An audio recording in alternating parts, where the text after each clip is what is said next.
Hello friends, आप सभी का स्वागत है स्टडी कवर क्लासेस में। तो आज की इस वीडियो में हम लोग जीसीईआरटी क्लास 8 मैथ का प्रश्नावली 12.3 का क्वेश्चन नंबर 5, 6 और 7 को कंप्लीट करने वाले हैं। ठीक, तो इसके पहले वाले वीडियो में हम लोग 1, 2, 3 और 4 को कंप्लीट किए थे। अगर यदि उसका वीडियो नहीं देखें तो डिस्क्रिप्शन में लिंक है या प्लेलिस्ट में आपका लिंक है, वहाँ से जाके देख सकते हैं। ठीक, तो चलिए क्वेश्चन नंबर सबसे पहले 5 से स्टार्ट करते हैं।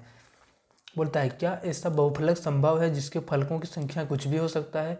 बहुफलक किसको बोलेंगे? जिसका कम से कम 4 फलक हो तो उसी को हम लोग बोलते हैं बहुफलक। ठीक, और बिना बहुफलक जब तक कि 4 या 4 से अधिक नहीं रहेगा तो उसका जो है सो कोई भी ठोस आकृति बनाएगा ही नहीं। ठीक, चारों तरफ से घेराएगा तभी तो वो ठोस आकृति बनाएगा, यानी एक 3D आकृति का बनाएगा। 3 रहेगा तो नहीं बनेगा। ठीक, तीनों मतलब वो खुला ही रह जाएगा, वो आपका जो है कोई भी ढंग का आकृति नहीं बनेगा। चलिए अगला छठा में बोलता है, क्या एक वर्ग प्रिज्म घन हो सकता है? तो ये बिल्कुल हो सकता है। ठीक, घन प्रिज्म का मतलब होता है ऊपर और नीचे दोनों सेम बहुभुज होना चाहिए। ठीक, यानी इस तरह से हमारा एक क्यूब टाइप का कोई भी चीज़ है। ठीक, तो वो क्या होता है, ऊपर और नीचे दोनों ये सेम आकार का होता है। ऊपर में अगर चीज इस तरह से रहता है, नीचे में भी फलक उसका सेम रहता है, यानी जो बहुभुज है वो दोनों समान होना चाहिए। और सातवां में बोलता है कि निम्नलिखित बहुफलक से ऑयलर सूत्र सत्यापित कीजिए। ऑयलर सूत्र का इसका फॉर्मूला लगा के हमको प्रूव करना है कि दोनों तरफ इक्वल है या नहीं। फिर इसके लिए भी दोनों आकृति के लिए चलिए हम लोग कॉपी पर आते हैं 5 नंबर से सबसे पहले समझने का प्रयास और वहाँ से स्टार्ट करते हैं।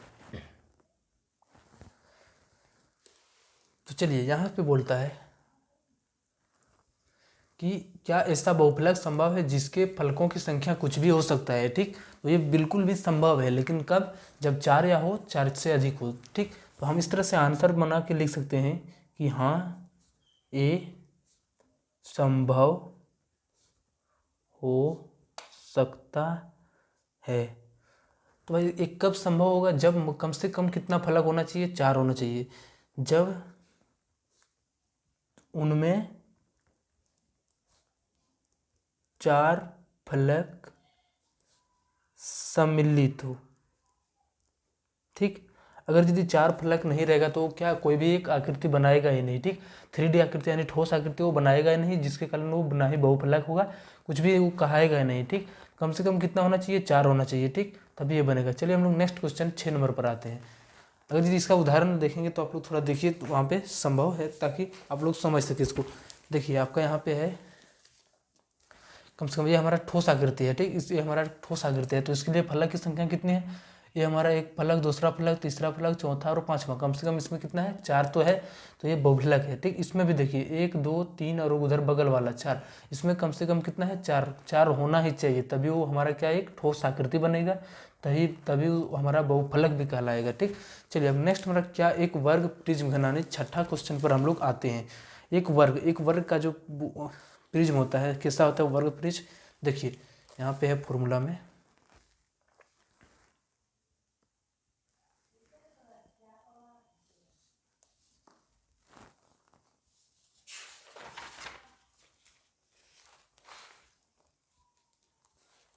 चलिए ये जो आकृति है हमारा, ये क्या है? एक प्रकार का क्यूब है, घन है। ठीक, इसको मान सकते हैं घन, थोड़ा सा इसमें मिस्टेक है। चलिए एक सटीक आकृति को ले आते हैं यहाँ पे।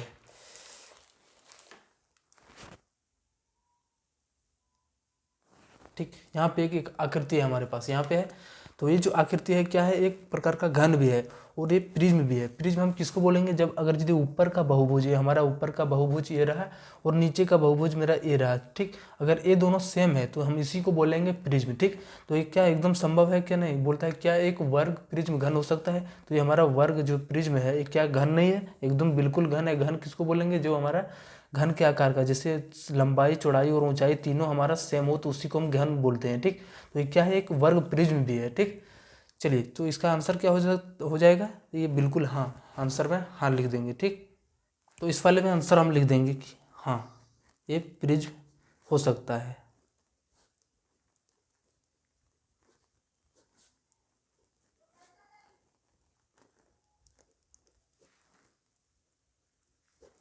ठीक, अब बोलता है निम्नलिखित बहुफलक से ऑयलर सूत्र सत्यापित कीजिए। तो सबसे पहले हम लोगों को ऑयलर सूत्र का फॉर्मूला लिखना है।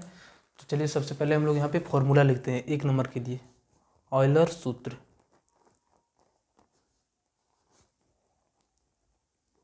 क्या होता है? ए प्लस बी बराबर में ई प्लस 2। ठीक, अब चलिए हम लोग फेस को काउंट करते हैं, वर्टेक्स को काउंट करते हैं और एज यानी किनारे को काउंट करते हैं यहाँ पे फिगर में।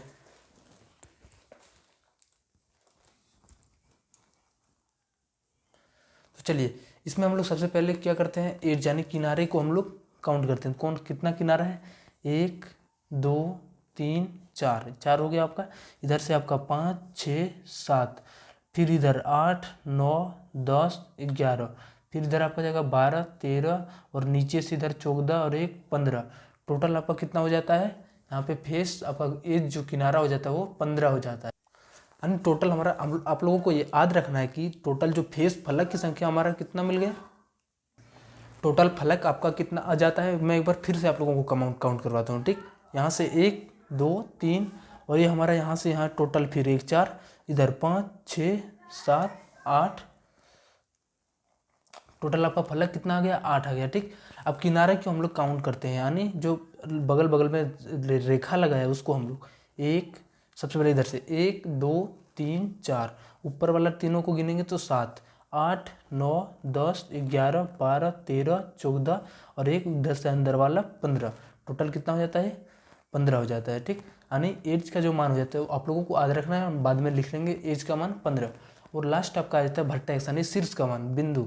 एक कितना बिंदु, 1 2 3 4 5 6 7 8 9, टोटल कितना आ गया मेरा वर्टेक्स यानी बिंदु यानी शीर्ष मेरा 9 आ गया, ठीक। तो चलिए हम एक एक करके यहाँ पे लिखते हैं फिगर को। सॉरी हम लोग बना नहीं पाए, यहाँ बहुत हार्ड फिगर है इसका, ठीक। कोई बात नहीं, चलिए हम लोग यहाँ पे फॉर्मूला लगा के अप्लाई करके जो जो काउंट किए थे उसको हम लिखते हैं। तो एफ जो हमारा था वो कितना था, 8 था, ठीक। फेस का मान यानी फलक इस तरह से आप लिख सकते हैं। अगला जो एड्ज यानी किनारा जो था वो मेरा कितना था, वो भी हम लोगों ने काउंट किया था, वो 15 था। और एक बिंदु यानी शीर्ष जिसको बोलते हैं वो हमारा था वर्टेक्स कितना, 9 था, ठीक। अब हम लोग ऑयलर सूत्र को यहाँ पे अप्लाई करते हैं। तो F + B = E+2, F + B = E+2। F का मान है 8 प्लस B का मान हमारा यहाँ पे दिया हुआ है वर्टेक्स यानी शीर्ष, ये हमारा B हो जाता है, ठीक, 9। और E यानी एड्ज मैंने किनारा का मान जो हमारा है वो बहुभुज में कितना है, तो 15 है। और प्लस फॉर्मूला से हमारा 2 आ जाता है, 8 और 9 हमारा 17, इधर हमारा 17, दोनों तरफ हमारा जो है सो एक समान वैल्यू आ गया, यानी LHS के बराबर RHS हो जाता है। ये हमारा ऑयलर सूत्र जो है सो प्रूव हो गया, ठीक, दोनों तरफ सेम। अब चलिए इसका हम लोग 2 नंबर क्वेश्चन पर करते हैं। चलिए सबसे पहले हम लोग यहाँ पे फिर लिखेंगे ऑयलर सूत्र, ठीक। ऑयलर सूत्र से क्या होता है, F + B = E+2। F यानी फेस आपका फलक हो जाता है, B यानी वर्टेक्स यानी आपका शीर्ष हो जाता है, E यानी एड्ज यानी किनारा हो जाता है, +2 आपका कांस्टेंट आता है। ये ऑयलर का जो दिया हुआ कांस्टेंट है, ठीक। तो चलिए हम लोग फिगर पर आते हैं, वहाँ पे एक एक करके सारा चीज़ काउंट करके फिर हम यहाँ पे लिखते हैं। तो देखिए यहाँ पे आपका ये फिगर है, ठीक। चलिए सबसे पहले इसमें फलक को हम लोग काउंट करते हैं। तो 1 2 3 4, टोटल आपका फलक कितना हो जाता है, 4 हो जाता है, ठीक। उसके बाद हम लोग इसमें क्या काउंट करेंगे, फिर हम लोग वर्टेक्स यानी बिंदु को काउंट करेंगे। 1 2 3 4 5, कितना आ जाता है आपका, 5 आ जाता है भी।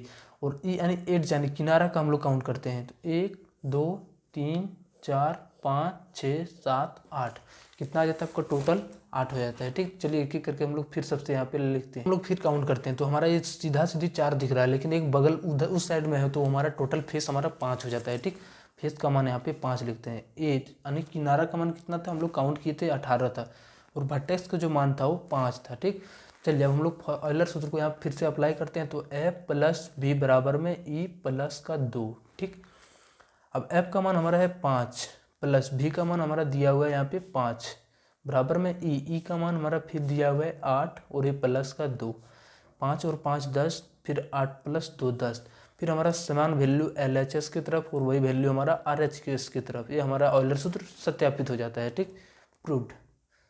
चलिए यहाँ से आपका जितना भी 12.3 था वो आप क्लियर हो गया। आप चलिए मिलते हैं नेक्स्ट चैप्टर आपका 13.1 के साथ। अगर यदि चैनल को अभी तक सब्सक्राइब नहीं किए तो चैनल को सब्सक्राइब कर लें और दोस्तों को भी शेयर करें। मिलते हैं नेक्स्ट वीडियो में, तब तक के लिए जय हिंद, वंदे मातरम।